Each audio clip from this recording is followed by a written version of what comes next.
Antigone Rising. My name is Kristen Henderson. I play bass guitar. And I'm Nini Camps, and I play acoustic guitar and sing. And I'm Cathy Henderson, and I play the lead guitar. And sing. We both sing. I sing. Oh yeah, we both sing. And make jokes. Some better than others. Some better than others. Well, Cathy and I are sisters, so we've been together our entire lives. And we probably formed the band right just out of the womb. Just out of the womb. But technically, the band has been together since college, so it's been about 15 years since we've been together in various formations, and here we are now. We have a drummer that is not with us today, Dina, who is our drummer, bass, lead guitar, rhythm guitar, and we all kind of sing. You look like the Beatles, really. Sort of. Or the Bangles. Maybe more like the Bangles. All right. As our songwriting process, typically Nini and I do most of the songwriting, but Cathy is sort of a crazy-minded genius, though, from an arrangement standpoint. So I would say it's a pretty collaborative process, though probably the way it works is Nini or I will get inspired by something, we'll come together, and typically we'll bring in an outside co-writer outside of the band for objectivity and to sort of help keep us on track. And we'll come up with the shell of a song or the bones of the song, the meat and potatoes, and then we'll bring it to the band and we'll arrange and take it from there. Cathy usually contributes a lot in that area.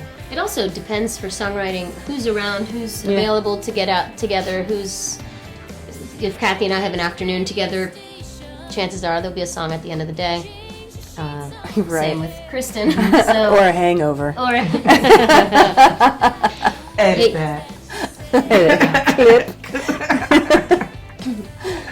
So it's never the same way twice, typically, how we do it. People always want to know, is it the lyrics that come or the melody? Yeah, it can be a lot of different things. You can bring a guitar lick, you can bring just a lyrical idea, piano melodies flying around. Right. I mean, it can come from any direction. But typically, Nini and I will get inspired. We live in a small town now on Long Island, and we're raising families together, and a lot of our inspiration comes from the town we live in and the people that we're impacted by now, and just life in general. Our lives are sort of on a very similar path, so it's easy to find common territory to write. We get invited almost every year to play somewhere for CMJ. I mean, we've been doing it primarily since we've started. Yeah. Just being New York based. And it's fun. The town gets full of so many different It's cool. people. As far as a highlight for CMJ, I would say I think this party today I is agree. the highlight for me. Yeah. The The Australians. it's just been a really great time meeting a lot of cool artists today and having the opportunity to speak with a lot of different people.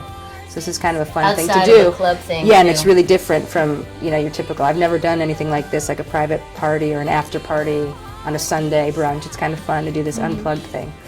So it's kind of exciting. We are working on finishing a record now. Yeah. An EP. So as far as future plans, we got this year we put out an EP back in March called Whiskey and Wine Volume 1, and it's a 5-song EP. And in a couple weeks we're going to release Whiskey and Wine Volume 2, which will be the next 5 songs. So we've sort of figured out this year, instead of releasing a full-length album, it's been working better to sort of split it in half. Sort of keeps us in people's news feeds a little. Well, the content is constant. Yeah, we keep releasing the content. It's not one album cycle that then takes 2 years to complete with touring and press and whatnot. Instead, we're just kind of always producing, always. And when new songs come in, they just get in the wheel and they just get churned out. Yeah, and we're constantly moving. People consume music differently, so we're kind of taking that into account in how we're processing putting out music. So We're now referring it to as, instead of releasing songs or releasing singles, we're celebrating the singles. And every song we put out, we try to make a video in some way. We'll do alternate mixes, we'll do acoustic versions. So it's been a really fun way to celebrate each song. The fans have really been coming along with us on the journey, and it's worked by doing it in these small bites, The fan videos, even. We did a video where we had a show and we invited everybody to get their phones out and take their version of the song that we then later took everybody's feed, took everybody's We filming. basically had 100 cell phones film the video. They sent their footage, and we had an editor just piece it together for a song. it was easy. Called Everything It was a very Changes. easy process. It was easy for us, not the editor. Not the editor, yeah. And then as far as coming down the line, next year it looks like we will be traveling to Germany, hopefully Australia. We're planning out to be out west, actually, in March, Soon. out in LA. Yeah. So, you know, there's going to be a lot of traveling with the new EP that's coming out, and we're excited about that.